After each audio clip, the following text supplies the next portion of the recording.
Sup, homies? I'm like obsessed with these glasses and I like don't want to take them off. Like I got them at an art show and I'm like, I feel so cool wearing these.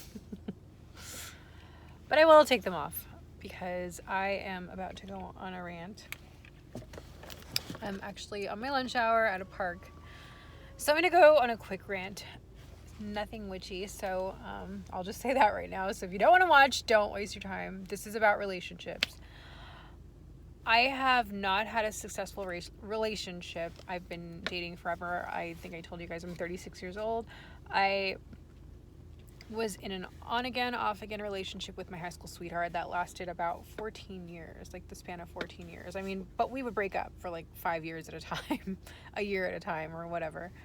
And so I got engaged. I left that relationship, got engaged for 2 years. Immediately dated somebody else for 2 years after the engagement broke up. And then recently just started like hanging out with somebody that I worked with, and it ended up being like a relationship that I really didn't need to be in, and I felt like I was trying to break up with that person for like 6 months.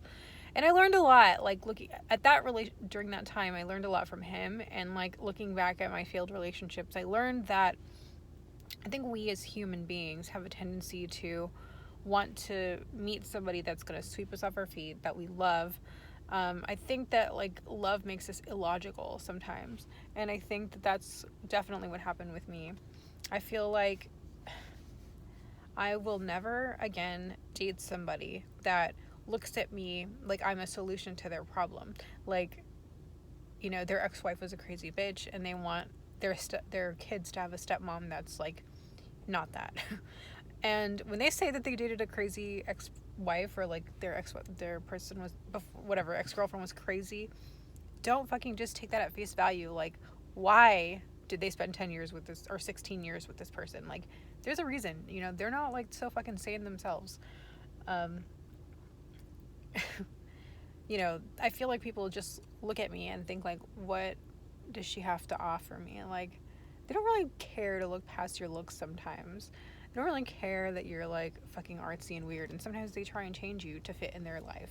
You know, like they're like, what can she offer me? Her beauty, you know, whatever, her like maybe sex. And they just think like, how can I, you know, fit this person into my life? Like, what can this person do for me? And, you know, everyone's guilty of it. Not just like, I'm not just saying that about people. I'm sure, I know that I've done that too. I know that I've looked at somebody and been like, well, if you change this or you change that, like, you know, it would be great.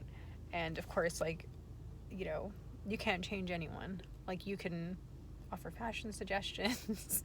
You can like, you know, whatever. You can't change anybody unless they want to change, unless they're on their own track to change. And you shouldn't try to change anybody.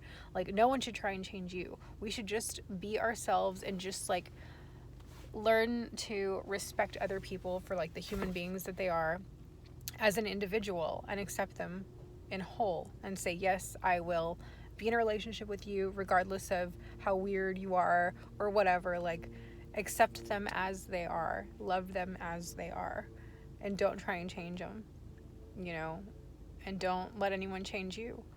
It's one thing to like completely try and change a person, but it's another thing to like make compromises. I'm not saying don't make compromises. Like, you definitely should make compromises in a relationship.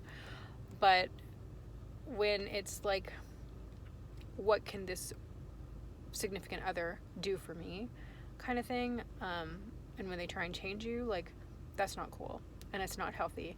And, you know, I didn't realize, like, I mean, obviously you know that you can't change anybody, but I didn't realize over all this time that I was allowing myself to be I was being malleable for these people, and I was trying to change and be this person that somebody else wanted from me. And it wasn't until like I dated somebody that I really didn't want anything to do with, this last person, and it kind of just happened that we started being a little more serious than we should have been, that I realized he kept trying so hard to change for me. And I was like, dude, like, no, like I just don't want a relationship at all.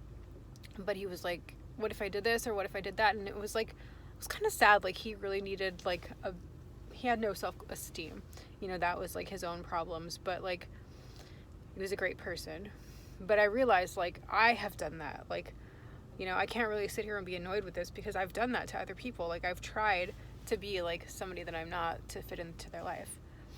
So I just think that it's unhealthy, and it's a lesson that I learned, and that I won't allow myself to be in somebody's life and let them try and change me, and me change, core values of who I am to fit in someone else's life. I will compromise, but I can't change myself. So the next time I fall in love with somebody, I'm going to have to accept them completely as they are, and they're going to have to do that for me. Because trying to change somebody, it's never going to happen. That's it. Sorry, I know this wasn't completely a pagan witch thingy, but I'm out in nature, if that counts. I have a dream catcher in my car. Life.